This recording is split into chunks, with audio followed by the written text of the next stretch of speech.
Wilfredo Lozano, graduado en Sociología por la Universidad Autónoma de Santo Domingo en 1976, con estudios doctorales en Ciencias Sociales con especialidad en Sociología por el Centro de Estudios Sociológicos del Colegio de México en 1980. Primer director fundador del Programa Dominicano de la Facultad Latinoamericana de Ciencias Sociales, FLACSO, y posteriormente secretario general para Latinoamérica. Fundador y director del Centro de Investigaciones y Estudios Sociales de la Universidad Iberoamericana, UNIBE, de Santo Domingo, desde el 2004 al 2014. Premio Nacional de Ciencias Sociales en 2010, otorgado por la Fundación Corripio. Miembro nacional de la Academia Dominicana de la Historia y profesor de la Universidad Autónoma de Santo Domingo. Ha impartido docencia de pre- y posgrado en el Instituto Tecnológico de Santo Domingo, la Facultad Latinoamericana de Ciencias Sociales, la Escuela de Graduados de Altos Estudios del Ministerio de las Fuerzas Armadas y la Escuela Diplomática y Consular del Ministerio de Relaciones Exteriores. Cuenta con más de 30 libros publicados, 16 de ellos en coautoría y cerca de una decena sobre la temática migratoria, además de 60 artículos en revistas especializadas. Hoy conversamos con el doctor Wilfredo Lozano, no en calidad de director ejecutivo del Instituto Nacional de Migración, sino como investigador y escritor, así como aspectos vinculantes a su larga e importante trayectoria profesional.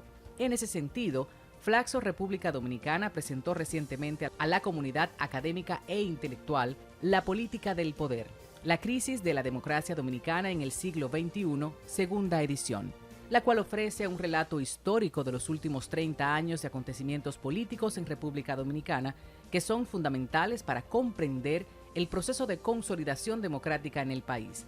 Esta obra es una reedición actualizada de las publicaciones del autor entre el 2005 y 2015, la cual incluye un análisis de los eventos recientes que marcaron el cambio de liderazgo oficialista en 2012.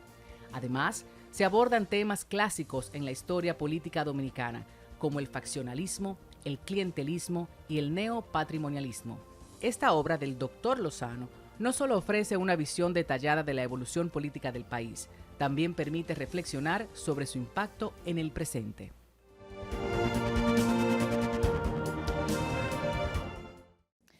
Y con ese ser humano, hoy vamos a conversar en este espacio, no en calidad de director ejecutivo del Instituto Nacional de Migración, sino como académico, como escritor, precisamente de lo que para nosotros sería un gran aporte en la sociedad dominicana.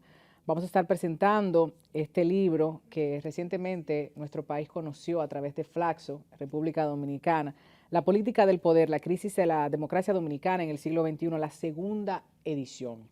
Wilfredo está con nosotros en este espacio y yo agradezco, antes de iniciar esta conversación de manera pública junto a ustedes, porque hemos estado tratando de coincidir en las agendas y yo valoro muchísimo el tiempo que ha destinado para la gente que sigue Tatiana Conversa. Bienvenido. Gracias, Tatiana. ¿Cómo está usted, doctor? Un poco cansado porque he venido con ese ajetreo que tú señalas, Sí, pero aquí estoy. del día a día. Militando. Claro, qué bueno. Siempre es interesante conversar con usted y tener de sus aportes. Me preguntaba, y para modo no de iniciar esta conversación, inteligencia crítica, que es parte de lo que mencionaba en la edición anterior, agradeciendo a tanta gente que con su inteligencia crítica revisó el texto, le acompañó en ese camino interesante de sumar y sumar voluntades. ¿A qué podemos llamar inteligencia crítica desde la perspectiva del doctor Lozano? Bueno, es la capacidad de pensar el mundo en una lógica no solamente no conformista, sino en una perspectiva racional, viendo lo perecedero, viéndolo prospectivamente y asumiendo el pasado, yo te diría, no como el ancla que nos sujeta ante los miedos del futuro, sino como la zapata que nos permite construir un mundo mejor. Ese mundo mejor que hoy está avanzando hacia una dispersión, diría, por mucho entretenimiento en el mass media, en las redes sociales. Nosotros, como hacedores de contenidos audiovisuales a través de diferentes plataformas, también tenemos nuestra cuota y por eso destinamos tiempo para conversar de lo que entendemos es importante. ¿Qué es importante, de acuerdo a lo que usted ha visto, para la sociedad y las juventudes en República Dominicana actualmente? ¿Qué está captando la mayor importancia, interés? Bueno, yo te lo voy a cambiar un poco. A ver. Eh, eh, Nosotros los dominicanos tenemos en parte producto de nuestro tradicionalismo, de nuestra manera un poco provinciana de pensar el mundo, tenemos la tendencia a ver el mundo en términos de solo valores o de un instrumentalismo total. Y no pensar el mundo en una perspectiva, yo diría, diferente. Yo diría que comenzaría por los problemas. Los problemas. Sí, yo creo que el mundo vive una fase muy complicada en la civilización occidental. De alguna forma estamos asistiendo a la construcción de un mundo nuevo donde el conocimiento ha desplazado y terminará aplastando el mundo tradicional del trabajo, la sociedad del trabajo. Esa sociedad está siendo sustituida por una sociedad del conocimiento. Eso ha acelerado ciertos procesos que se venían desencadenando desde la Revolución Industrial. En la segunda mitad del siglo XVIII, y esos procesos tienen que ver con la individualización. Las sociedades tradicionales eran sociedades muy colectivistas. Sí. El mundo que desata la revolución industrial es un mundo cada vez más centrado en la ciencia, más alejado de la religión, más secularizado, en una palabra. Y finalmente el mundo que se comienza a construir en la llamada modernidad es un mundo de creciente racionalización, es decir, de creciente dominio de medios técnicos, de medios instrumentales, que en lo social se aprecia con la burocratización del mundo. No solamente porque hay una burocracia grande en el Estado, sino por la ritualidad que pasa a presidir la organización social. Ese mundo con la revolución del conocimiento ha acelerado ciertos procesos que se inician con la revolución industrial. Por ejemplo, hoy día vivimos un momento de mayor agudización del individualismo. Sí. Hay una tendencia hedonista, hay una pérdida de capacidades gregarias, solidarias, y sin embargo hay una vuelta a ciertas visiones religiosas, hay una búsqueda de imaginarios míticos que la religión les resuelve. Entonces vivimos en un mundo lleno de miedo, en un mundo muy ansioso ante ese futuro que no sabemos qué viene, sino que cambia muy rápido. Entonces, yo diría que la incertidumbre es un poco el punto del cual tenemos que aprender a vivir con esa brevedad de las cosas que ocurren. Entonces, yo diría que ese es un primer punto. Sin embargo, ese mundo es un mundo que por un lado nos brinda grandes posibilidades de vivir mejor, pero por otro lado se hace más desigual. Claro, y desigualdad amplia, grande tenemos en República Dominicana. A eso voy, exactamente. Sí. Entonces, esa tensión es muy compleja. Por un lado, tenemos la posibilidad de resolver prácticamente los problemas del bienestar y sin embargo hoy día el mundo posiblemente en muchos aspectos es un mundo más desigual, es un mundo con mayor concentración de riqueza. Con mayor concentración de riqueza. Ese es otro punto. Y un tercer punto, yo diría que es un mundo eh, atópico, es decir, donde ya no hay grandes creencias, donde en consecuencia la idea de las esperanzas de las grandes epopeyas transformadoras han muerto, han desaparecido, y no hay nada que sustituya esto. Entonces el hombre está condenado de alguna forma a una gran soledad, y eso ha dado por resultado fenómenos muy complicados. Por ejemplo, vivimos un mundo muy global, en proceso de creciente globalización. En una palabra, vivimos en un mundo cada vez más unificado en el plano tecnológico, en el plano económico, en el plano organizacional, en la movilidad de la gente, y sin embargo es un mundo donde se desatan viejas tradiciones como es la idea del nacionalismo, la idea del papel del Estado-Nación como la unidad central del universo. Claro. Y entonces es un mundo muy difícil y sobre todo que no hay utopía que oriente a la gente. Yo diría que esos son los grandes problemas a los que mis nietos se van a enfrentar. Por suerte ya yo no me voy a enfrentar a eso. Y quisiera, bueno, pero estará ahí un legado importante para seguir consultando. Parte de lo que estábamos escuchando, por ejemplo, en el día de hoy. Fíjese, doctor Lozano, usted ha dicho muchas cosas que me gustaría rescatar para incluso profundizar aún más. Un mundo más secularizado.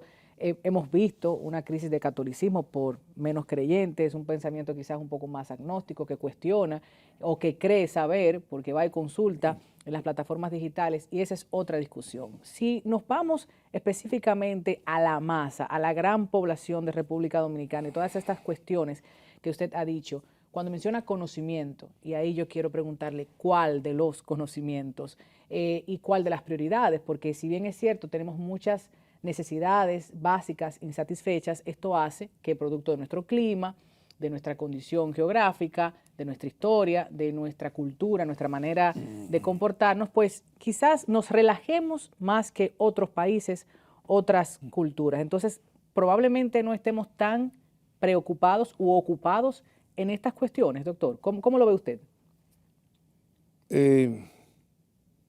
Y no quiero ser generalista, ni mucho menos, sino ver un poco la sociedad hacia adentro.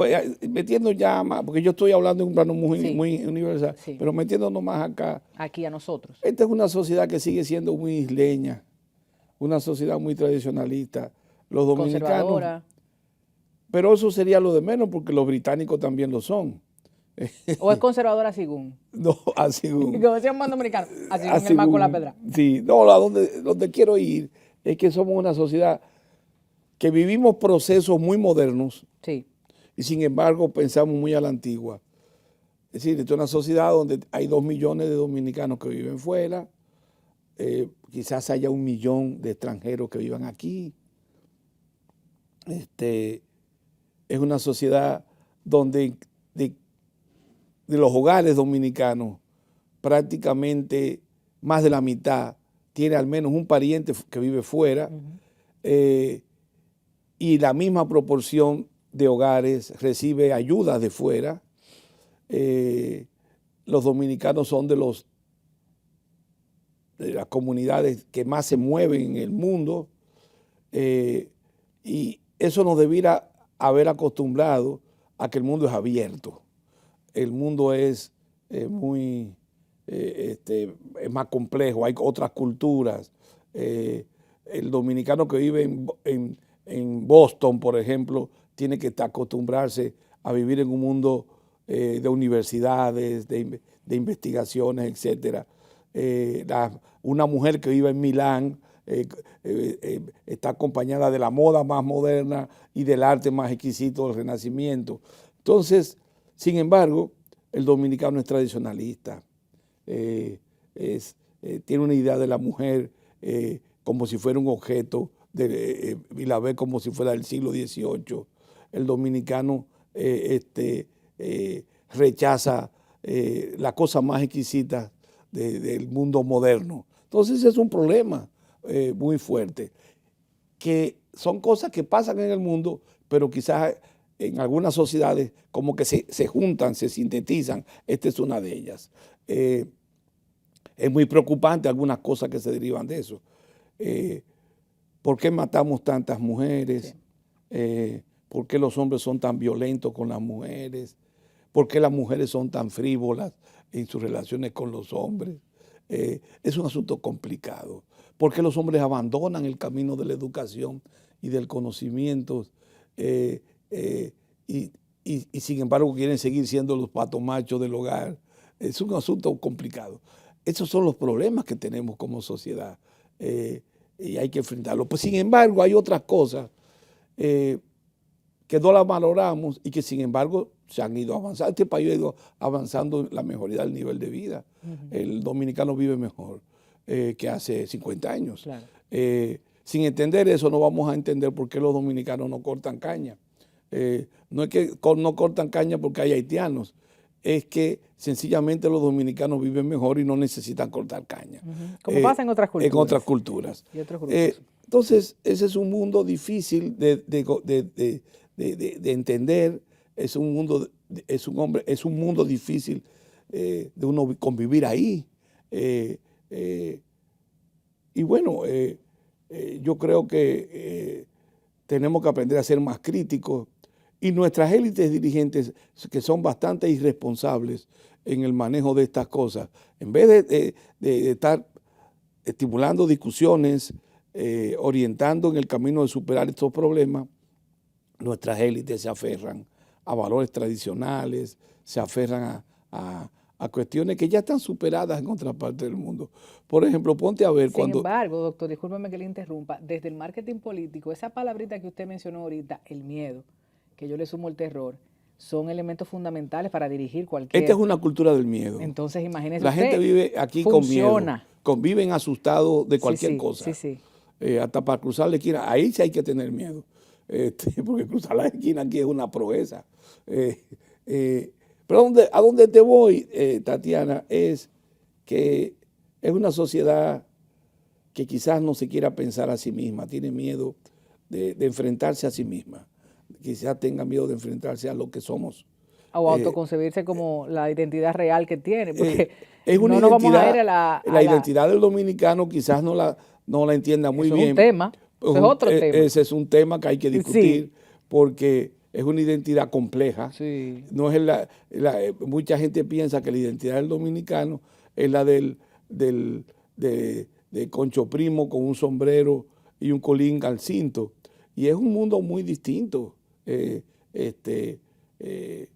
Yo te diría, no sé si tú has leído la novela esta de Oscar Wilde, de Oscar Wilde, sí, que es una novela... premiada. No, y es una novela desgarradora porque el drama, la escisión del dominicano. La maravillosa historia de Oscar Wilde. Está por un lado inserto en un mundo en cambio, un mundo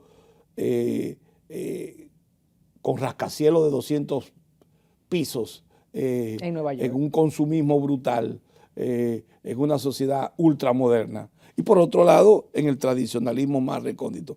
Ese hombre está escindido, ese hombre está roto y no ha logrado buscar puntos donde se equilibren esas dos cosas e integrarse como una identidad que permita la cohabitación de esas dos cosas.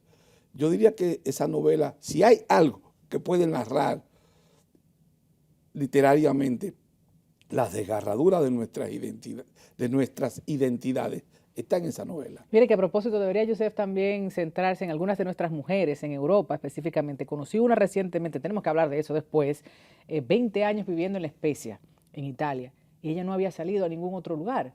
Y yo la cuestiono y la motivo y le digo, tienes que salir, conocer. Y eso es parte de esas realidades que están por ahí dispersas en el mundo.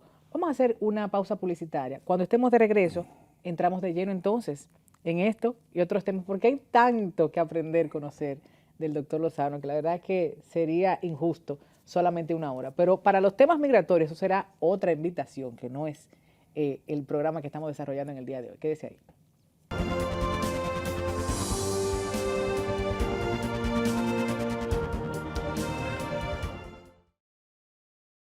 En la obra La política del poder, la crisis de la democracia dominicana en el siglo XXI, segunda edición, son ventilados aspectos importantes como las relaciones entre ciudadanía y Estado, así como el manejo clientelista de la sociedad y el derrumbe de la institucionalidad del Estado, derivando en esa crisis del corporativismo clientelista que menciona Lozano. Se analiza la tensión y división del anterior partido de gobierno.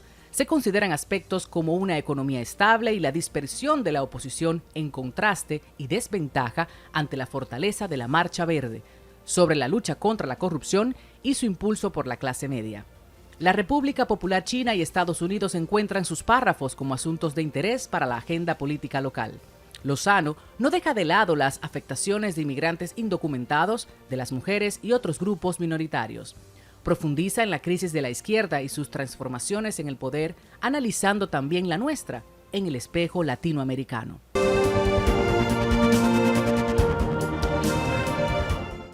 Vámonos con la política del poder. Allí hay aspectos muy importantes, como el análisis sobre la salida del gobierno del PLD en el 2019, ese fin de un proyecto hegemónico, la división interna, un candidato presidencial débil, como todos y todas sabemos, una crisis sanitaria y económica mundial de la COVID-19, más los problemas críticos no atendidos por el Partido de la Liberación Dominicana, que está tratando de unir fuerzas para estas elecciones del 2024. No sé si hayan aprendido de lo anterior, pero bueno, ¿cuál fue la visión, cuál fue la investigación que se hizo para parir esto y decirle a la gente, miren, esta es la visión de Wilfredo? Mira, Tatiana, ese libro reúne una serie de ensayos diversos en torno a una preocupación más o menos común que desde hace mucho tiempo yo vengo trabajando. Tiene que ver con la construcción de lo que podríamos llamar la modernidad política. Cuando digo modernidad no estoy hablando de valores, estoy hablando de realidades. Es decir, esa modernidad política gira en torno al esfuerzo de construcción de la democracia.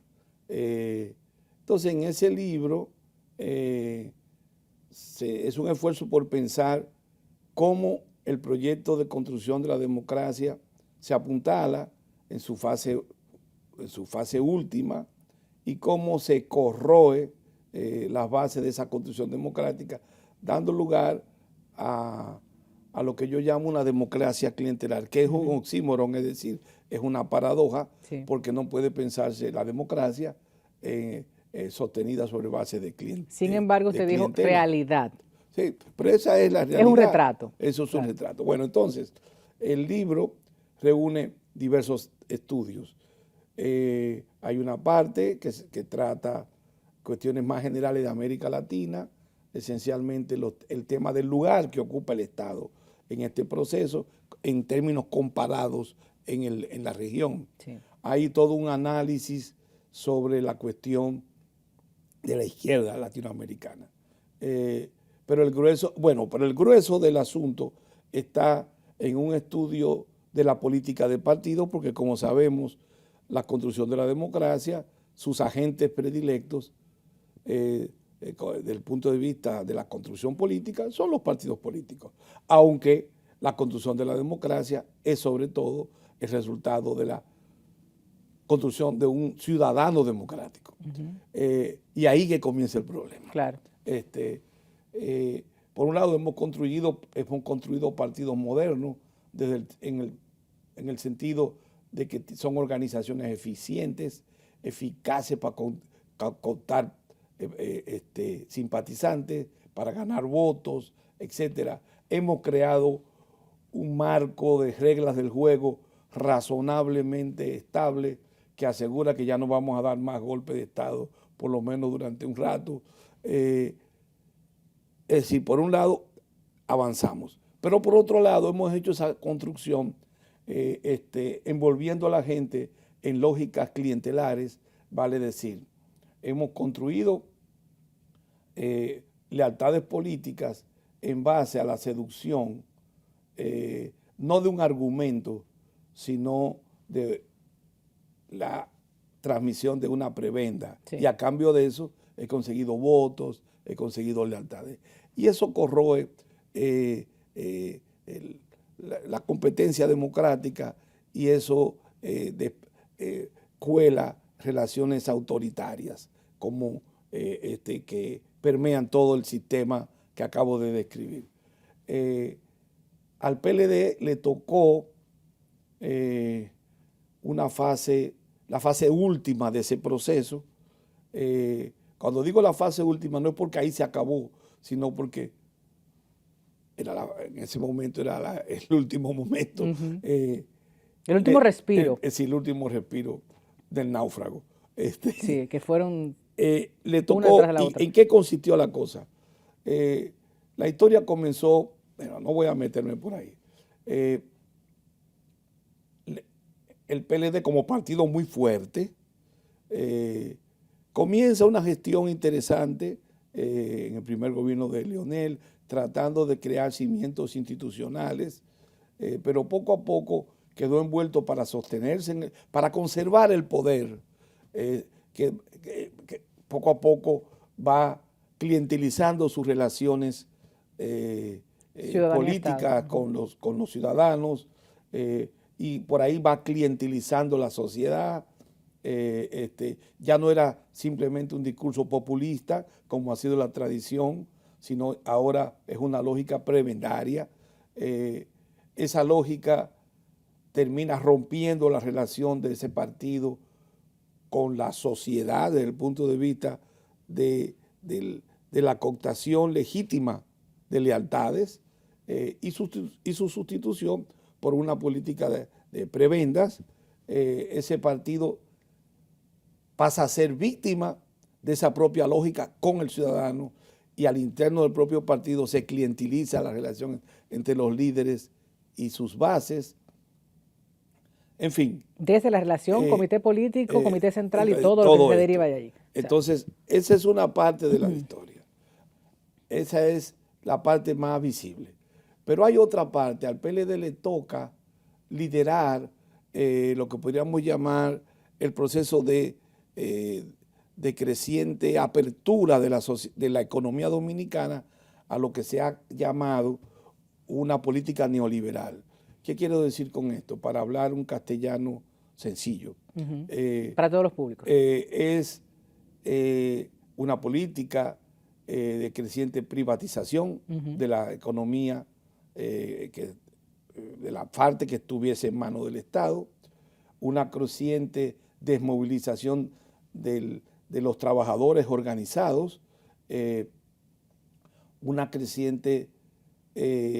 la vieja práctica de o te compra o te destruye. Bueno, pero también hay un cambio en la economía.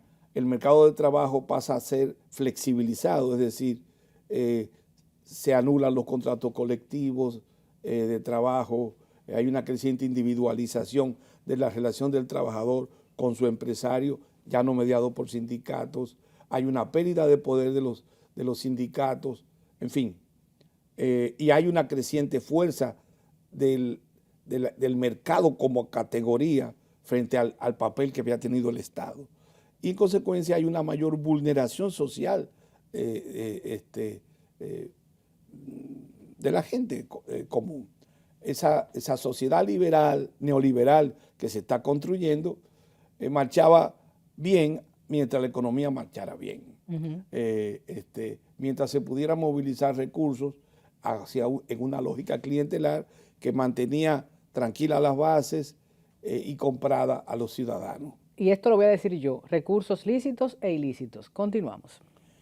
Pero esto, bueno, pronto fue creando dificultades, primero adentro, en la organización.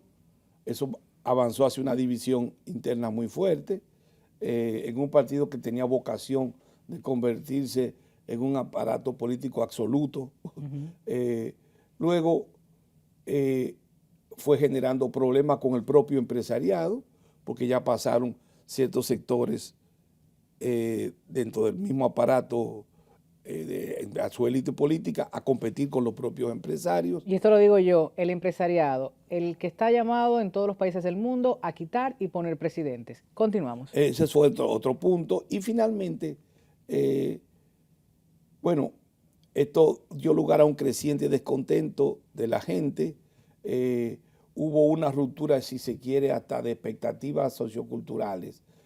Esa élite comenzó ya a distanciarse de su propia base de clase media, y ahí comenzaron los problemas más fuertes. ¿Clase media o clase trabajadora, No, doctor? ya había roto con la clase trabajadora. Clase media, ok. Y finalmente, bueno, esto dio pie a que comenzara un descontento al tener un canal de expresión. Se forma ese movimiento de ¿cómo se llama? El de este que está en la foto. La Marcha Verde, y antes de la marcha, todas las cadenas humanas el de las marchas verdes, que es un movimiento de clase media, sí, que expresa un profundo descontento ciudadano, y esto coincide con la pandemia, y allí se concita entonces muchos factores: pérdida de credibilidad interna del partido frente a la sociedad, división interna del partido, alejamiento de la clase media de la lealtad política que le tuvo a esa organización, y el resultado es el surgimiento de un gran movimiento que finalmente permitió que se concitara un esfuerzo político que lleva al actual gobierno a triunfar en las elecciones, y con ello la derrota del PLD. Que movilizó recursos y personas no solo en República Dominicana, hubo muchas antorchas, hubo muchos libros, hubo muchas acciones en diferentes ciudades del mundo que la gente dijo ya, basta, estoy cansada de esta hegemonía política. Ahora bien, le faltó la cherry y fue el candidato presidencial que se eligió en ese momento. Bueno, que también se analiza. Bueno, sale el actual presidente triunfador, Luis Abinader. En Luis se concitan cosas interesantes. No, yo me refiero a Gonzalo tú Castillo, dices, del PLD. Bueno, esa fue la cherry. Sí, es verdad, que yo vivo en el otro mundo. Esa fue la cherry que le pusieron. Pero es una cosa que yo no le doy tanta importancia. El punto son las fuerzas duras que te estoy describiendo. Bueno, en ese caso el candidato que tenía la oposición era un candidato muy poderoso, es decir, una persona con simpatía, planteando un proyecto modernizador, planteando el eje central del asunto, que era la lucha contra la corrupción, la transparencia. Yo diría que ese punto. Sin embargo, esa lucha el central. Y esa bandera la quiso sostener durante mucho tiempo, y solo en época de campaña la ondea Guillermo Moreno, y no ha sido. No ha podido, porque Guillermo nunca ha estado conectado a esa parte profunda del movimiento de masas, de la política leída en términos de grandes masas.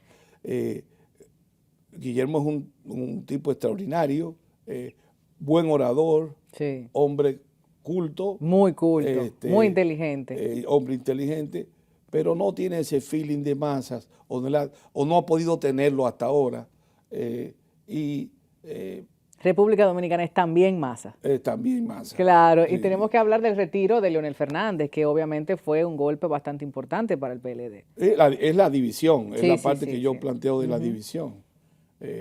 Yo diría que ahí, así en 3 segundos, te acabo de plantear grandes desgarraduras políticas y el cambio de escena histórica, porque evidentemente la pregunta que hay que discutir es la siguiente: ¿se trata la derrota del PLD de una simple derrota por errores de cálculos tácticos y de una situación meramente electoral, o se trata de un quiebre, un proceso, de un esquema del hacer político y el fin de una etapa de la vida política democrática?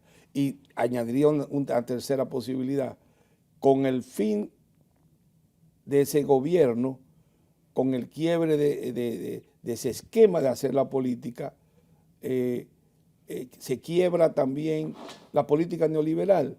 Es una discusión muy interesante que pudiéramos hacerla si se quiere, en el próximo fragmento, o te la planteo ahora mismo. No, ya usted invitó a ese compromiso publicitario. Cuando estemos de regreso, eso y también analizar un poco en comparación, como se hace en el libro, de la izquierda dominicana, latinoamericana, dónde estamos, qué ha pasado y de qué forma podemos reconstruir, ¿no?, muchas de nuestras ideologías y preceptos y valores, a propósito de que utilizó esa palabra, porque sí, muchas y muchos seguimos creyendo. Después de la publicidad hablamos de esos temas. Quédese.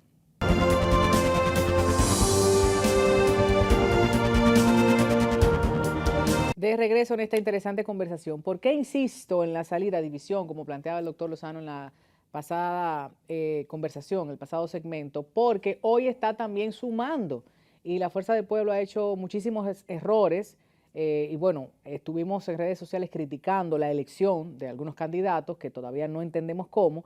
Sin embargo, es importante en los próximos meses y al 2024 qué pasa, quién suma y de qué forma suma, porque no se trata solamente de votos. Yo no quiero pensar que sea solamente un asunto de votos. Vámonos entonces con ese análisis que el doctor Lozano quiere compartir con nosotros y también yo quisiera no desperdiciar su presencia estos minutos para conversar sobre la crisis de la izquierda en República Dominicana y en Latinoamérica. Mira, comencemos con la cosa Sí. de qué es lo que se quiebra. Yo decía tres cosas. Una coyuntura política, electoral. ¿Es eso lo que ocurre? Porque si fuese así, entonces sencillamente con un mejor manejo táctico de los aparatos políticos, la dirigencia del PLD pudiera pensar que se puede recuperar. Sí. Pero yo temo que así no sea. Dos, se trata simplemente del quiebre de un modelo político clientelista que se ha agotado. Tampoco creo eso. Se trata de que aquí terminó un modelo de privatización de la economía, a un modelo de fortalecimiento de la intervención estatal en la conducción de la política económica, etcétera. Tampoco lo creo. Pero hay un poco de los tres.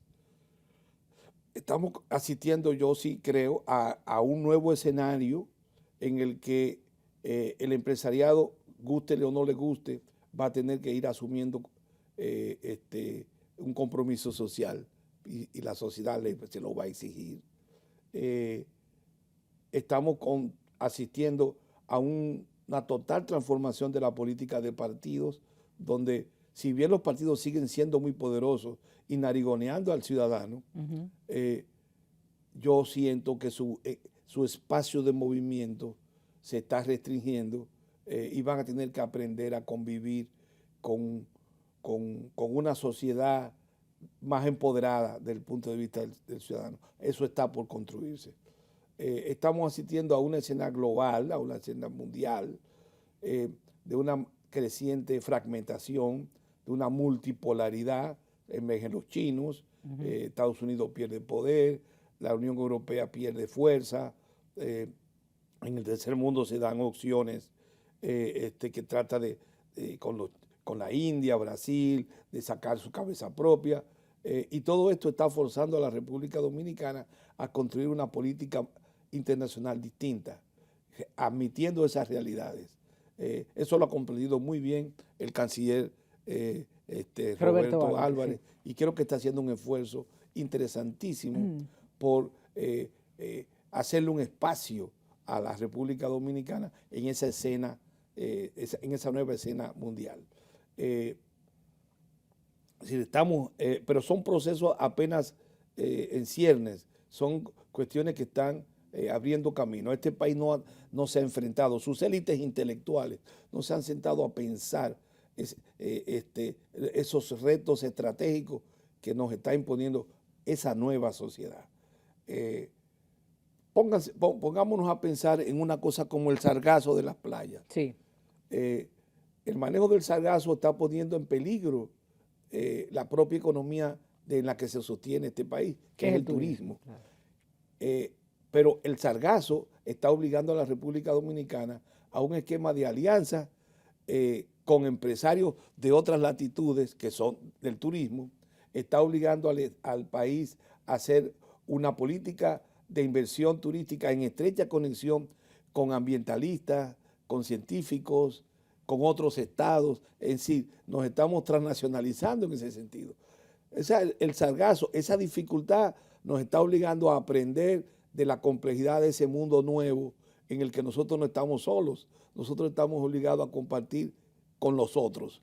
Entonces te lo doy como un ejemplo estrategias y acciones de por dónde pudiera ir avanzando el mundo hoy. Y pasamos a la izquierda.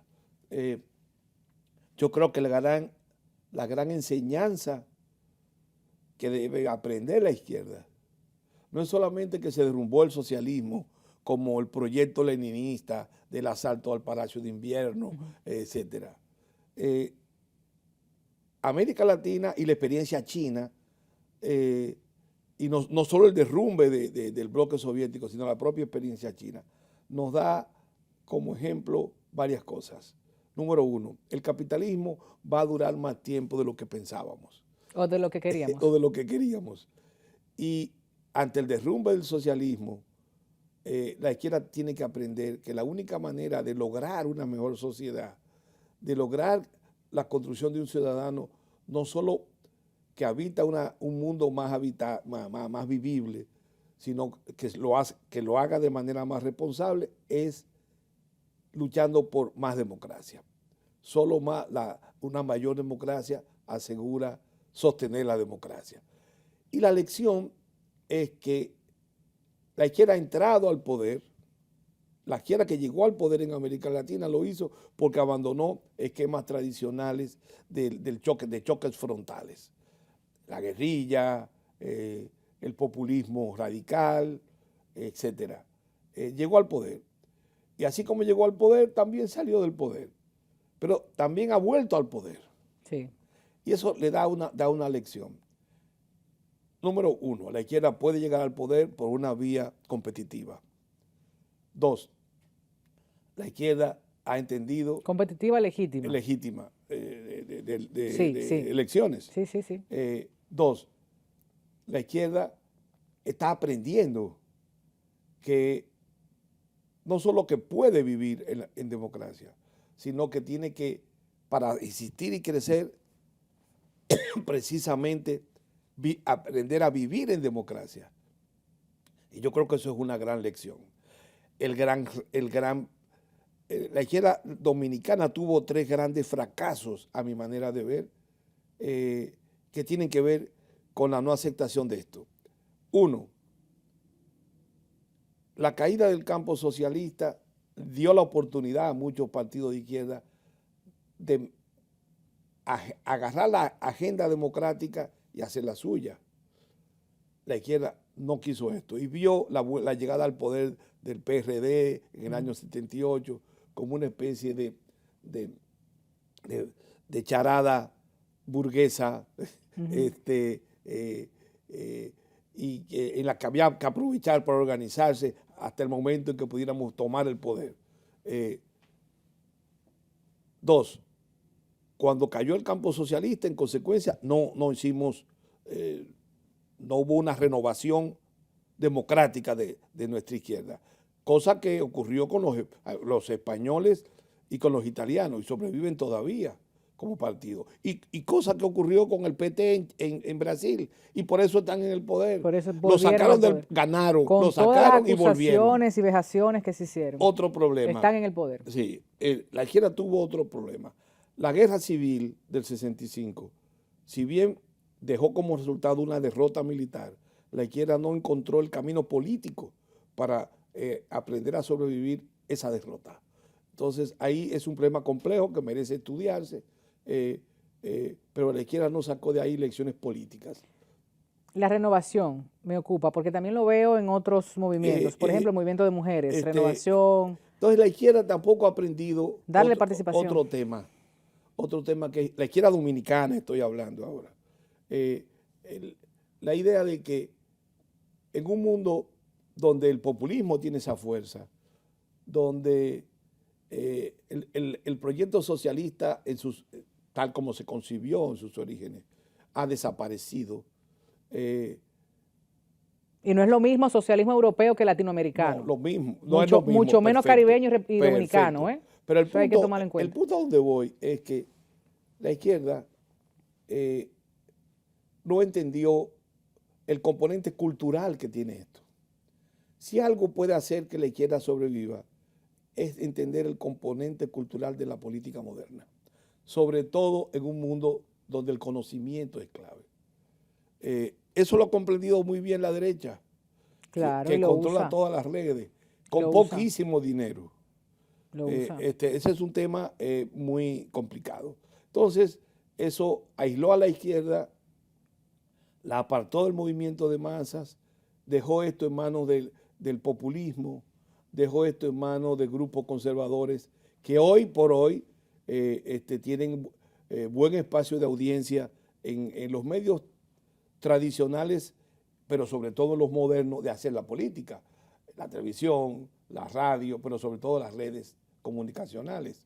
Entonces ahí hay retos que la izquierda tendrá que aprender y tendrá que aprender una lección principal a mi manera de ver. La descentralización de la política, el descentramiento del sujeto, llamémosle así. Ya no se va a poder construir nunca jamás un gran partido aglutinador de todo. Ahí va con las alianzas y con Tendrá que hacer alianzas. hacer negociaciones para agendas comunes y bueno, ver cómo construimos dentro de lo que nos une. Y tendrá que y no aprender, concentrarnos en lo que nos separa. Exactamente. Porque caramba. Y tendrá que aprender que todo esto tiene tiempo limitado. Hoy estamos en el poder. Exacto, es un salimos, contrato de 4, 6, 8, pero no es un matrimonio indivisible. Exactamente. Entonces, ese es un mundo muy complejo, un mundo muy cambiante y de izquierda tendrá que aprender eso. Y yo creo que si la izquierda aprendiera estas cosas, tuviera capacidad de una mayor incidencia en la cultura, por esa vía de la construcción de los símbolos, por eso participar más en la construcción del mundo nuevo que está construyéndose. Sin embargo, la izquierda se ha aislado. A veces uno se pone a oír a algunos amigos de la izquierda y están hablando como si fuera el siglo XIX, no ya el siglo XX. ¿Habrá más corazón que cabeza entonces? Hay más corazón que cabeza. Eso por eso quizás nos afecta. Y yo creo a eso. veces abandonamos. Me estoy incluyendo, oigan bien, esos espacios. Y es lamentable. Es lamentable. Bueno, ha dicho usted, es muy difícil empujar una agenda modernizadora en lo social, equitativa en lo económico y democratizadora en lo político. ¿Por qué? Bueno, por todo esto que te vengo contando, son 3 puntos que no forzosamente siempre van juntos. Hay un desajuste. Tenemos que aprender a ganar aquí y quedarnos un poquito perdidos aquí para luego lograr avanzar acá. Esa es una cosa nueva. Pero yo, como siempre analizo mucho y veo la lengua, o sea, el lenguaje, usted dijo difícil, no imposible. Y yo como soñadora tengo que decir difícil, que hay que seguir apostando. Pero nada es imposible en la vida política. Los leninistas tomaron el poder con 3 gatos en Moscú. No, ¿y quién le iba a decir a Lula que iba a estar en el poder de nuevo, por ejemplo? Lula, sí, entonces, pero yo creo que la gran lección de todo esto es la democracia. Más democracia. Solo vamos a poder avanzar y lograr detener el conservadurismo y el autoritarismo pidiéndole a la democracia más democracia. Y solo la democracia puede lograr esto. Y no podemos lograr esto en un margen autoritario. No podemos detener el autoritarismo con medidas autoritarias. Entonces, ese es un reto muy complejo que tienen que muchos izquierdistas no lo entienden. Y que muchos demócratas tampoco, que piensan que la democracia llegó... Es el componente fanático, doctor. A veces nos fanatizamos mucho. Más que radicalizarnos, que es otra cosa. Nos fanatizamos mucho. Podría, sí, el mundo está siendo cada vez menos reflexivo, pese a que tenemos una sociedad que nos brinda todas las posibilidades de una mayor capacidad reflexiva. Cuando digo reflexiva, no es sentar a pensar en el mundo, sino inteligencia crítica. Utilizar la inteligencia crítica. ¿Por dónde empezó el doctor? Con eso precisamente entonces ya casi concluimos. Esa es la idea. Hay que seguir hurgando, hay que seguir reflexionando. Ustedes tienen la oportunidad de volver a ver esta entrevista en Comunicación Integral Dominicana, el canal de YouTube. Para televisión tenemos solamente 1 hora, pero el doctor siempre está por ahí, en algunos espacios. Yo a tus órdenes. Dialogando con los colegas. No hay problema. Sumando a diferentes espacios siempre también. que Jessica lo permita. Exacto, que le dé el permiso. Jessica, la directora de comunicaciones. Sí, bueno, aquí tenemos la política del poder, que ya la gente lo está adquiriendo. Creo que lo van a vender en donde lo venden todo. Encuesta, sí, lo podemos decir. Sí. Y si no, bueno, hurgue y haga su tarea de investigar. Si no, nos escribe, que con mucho placer estaremos comentándoles dónde adquirir la política del poder, la crisis de la democracia dominicana en el siglo XXI, de Wilfredo Lozano, que es la segunda edición. Si tiene la primera, bueno, solo que le faltan algunos datos de actualización iguales de muchísimo valor. Yo le voy a comprometer públicamente para que en unos meses, cuando la agenda lo permita, podamos entonces conversar sobre esos temas de identidad, los temas migratorios, para no solo abarcar qué pasa en República Dominicana, sino también la diáspora, cómo se comporta el dominicano, la dominicana, y cuáles han sido los cambios en los últimos 10, 20 años conforme va cambiando también el mundo, porque la humanidad se moviliza y, como hemos dicho en otras oportunidades, al 2030 seguirá movilizándose aún más en búsqueda de agua, ya usted sabe. Queremos sobrevivir y bajo esa premisa tenemos que entender al que viene y al que va, sobrevivir. Muchísimas gracias, doctor, por acompañarme. Gracias a ti, Tatiana. Y a nosotros. Hasta la próxima semana.